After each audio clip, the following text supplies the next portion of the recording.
tanggapin. Ayoko tanggapin actually, pero syempre, siguro yung Lord na rin yung nagdala sa akin dito. Tapos, actually hindi ko naman pinaresenta yung sarili ko. Dapat nga si Jeff na lang. Kaso kasi sobrang dami na rin yung ginagawa ni Jeff. Kasi siya yung mag-handle sa atin as our youth pastor kung yung ibang yung youth pastor natin. Tapos, siguro will na rin ng Lord talaga. Ako actually, ayoko siyang tanggapin sa sarili ko. Pero kung hindi natin tatanggapin, sinong tatanggap? Pero marami namang mas qualified sa akin. Pero alam ko ang Lord yung nagdala sa akin dito. Hindi dahil gifted ako. Kasi kung gifts lang yung pag-uusapan, yung intelligence lang yung pag-uusapan, mas magaling sa akin doon.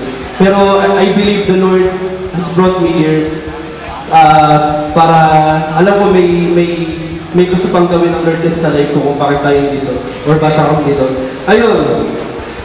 Hindi, parang nakayang sabihin, pero ako yung maglilid ng Daniel, tama ba? Yung term. Ganun. Pero actually pinangalan lang sa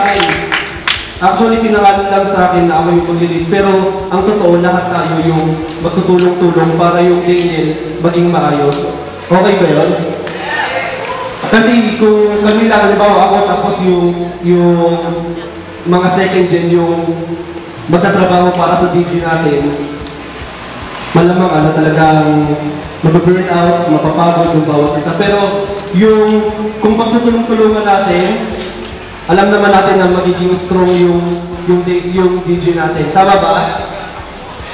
Ayun, kung meron kayong Bible, samahan nyo lang magbasa sa 1 Corinthians.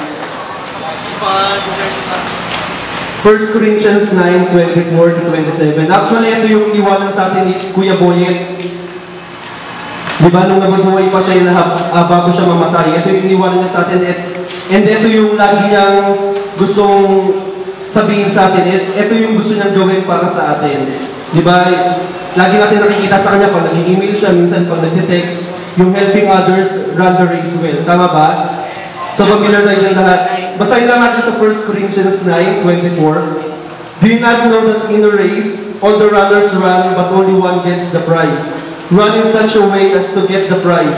Everyone who competes in the games goes into strict training. They do it to get a crown that will not last, but we do it to get a crown that will last forever. Therefore, I do not run like a man running aimlessly. I do not fight like a man beating the air. No, I beat my body and make it my slave, so that after I have preached to others, I myself will not be disqualified for the prize. Ayun, siguro, nung sinabihan ako ni Jeff, actually, hindi pa talaga ako na-install or, kasi ordain niya na sa isipan ko, na-install as head ng Daniel. Actually, si Jeff pa rin yung OIC natin. Tapos, siya pa rin yung tumitingin sa atin. Pero nung sinabihan ako ni Jeff na mag-exhort ako kahit konti lang dito sa Christmas party natin, hindi about sa Christmas yung binigay sa akin ng Lord. Actually, nasa jeep ako nung nagko-contemplate ako dito. Tapos, meron lang binigay sa akin ng Lord na gusto niyang ipashare para sa atin, para ma-encourage tayo. Actually, basic siya. Sobrang basic yung gusto iparating sa atin ng Lord. Apat na C. First is yung ano nga ba yun? First is confess. Tapos second is yung consistency. Third is courage. Fourth, mamaya na yung pang fourth. Tatlo lang ba na? First, to run the race well, yung sinasabi sa akin ni Kuya Boyet, yung mga runners, di ba, wala ka naman makikita na may bag silang malaki. Or anong napapansin nyo sa mga runners? Anong suot nila? Light lang, di ba? Yung mga damit nila, yung upper shirt, tapos yung short, di ba? Light lang siya. Kung tatakbo sila ng may bag sila, palagay nyo mas madali silang makapunta dun sa finish line. Lalo na kung 10-meter dash lang siya. Sobrang ikli lang nun, di ba, sa mga runners. So, tayo as Christians, we need to unload lahat sa Lord yung mga baggages na meron tayo. Ano yung mga baggages na yun? Basic to. Kung ano yung mga kasalanan natin na meron tayo. So we need to unload yung mga bagay na yun sa Lord. ibigay natin siya lahat sa Lord. Amen ba doon? Amen? So, hindi tayo makapag-finish ng race natin unless meron tayong mga kasalanan sa puso. Tama ba? Tama ba? Kasi parang ganito, kung halimbawa ikaw, yung mga runner, si Manny Pacquiao, halimbawa, kung siya hindi siya magtitraining ng maayos, parang i-relate lang natin sa kasalanan na, kung hindi magtitraining ng maayos si Manny Pacquiao, palagay niya ba mananalo siya sa mga laban niya? Makukuha niya ba yung 8 titles niya? Hindi, di ba? So parang gano'n, in-unload niya lahat ng mga dapat niyang i-unload sa sarili niya to face yung mga opponents niya. Tama ba? So, i-confess natin yung mga kasalanan natin. Sana, before tayo umalis dito, lahat tayo ma-unload yung mga meron tayo sa heart natin. Tapos, lahat ng mga bagay na nagagawin natin maging para sa Lord lang. Okay lang ba yun? Amen? Tapos, second, we need to be consistent sa walk natin. We need to be consistent. Paano tayo magiging consistent? Di ba yung mga runners or yung mga athletes, paano sila nagiging consistent? Doon sa pagtitraining nila, hindi madali yun. Tama ba? Kasi kailangan nilang, labanan yung sarili nila. Tama? Halimbawa si Pacquiao, kung ako kay Pacquiao, kung hindi dahil sa prize sa mga panalunan ko, hindi ko gagawin yung mga bagay na yun. Pero dahil meron siyang goal, anong goal niya? Magkaroon ng title, mawin niya yung prize na gusto niya. Tama? So, kailangan niya maging consistent saan? Sa ginagawa niya.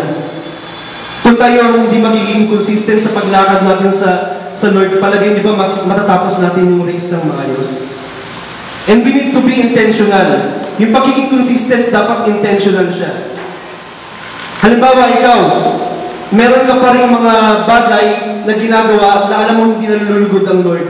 Dapat maging intentional yung pagbabago na meron tayo. Nagawa nyo?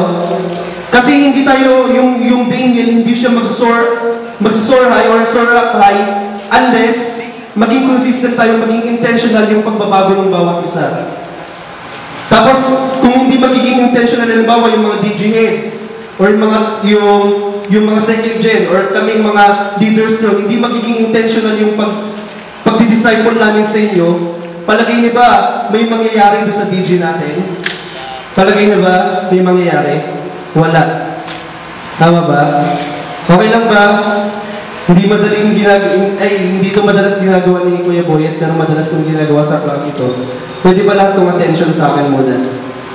Parang nasa classroom lang, Kung attention lang, sa akin lang muna. Kasi kailangan nating although basic siya, pwede yung sinasabi ng isip nyo ngayon, alam ko na yan ginagawa ko na yan yung magpabuhay. Nakukuha nyo? Siguro encourage yung bawat isa na ang tawag doon, i-memorize natin yung Word of God. Halimbawa, may mga temptation. Di ba, nung time na si Jesus, tinetempt siya ng enemy, sinasabi niya, ano yung ginagawa niya? Ano sinasabi niya? Yung Word of God, di ba? Sabi niya, for it is written, it is written. Siguro mas talagang malalabanan natin yung mga sarili natin, mas malalabanan natin yung mga bagay na gustong ilagay ni Satan sa heart natin kung talagang magiging consistent tayo sa pag-aaral ng Word of God and talagang magiging consistent tayo na ilagay sa heart natin yung Word of God. Nakukuha. Kasi sabi ni Joshua, di ba? Meditate on it day and night. Okay? Tapos magiging prosperous and successful tayo kapag meditate natin yung Word of God. And last, and dapat yung third, di ba, maging courageous tayo or yung courage to face yung mga bagay na dapat harapin natin.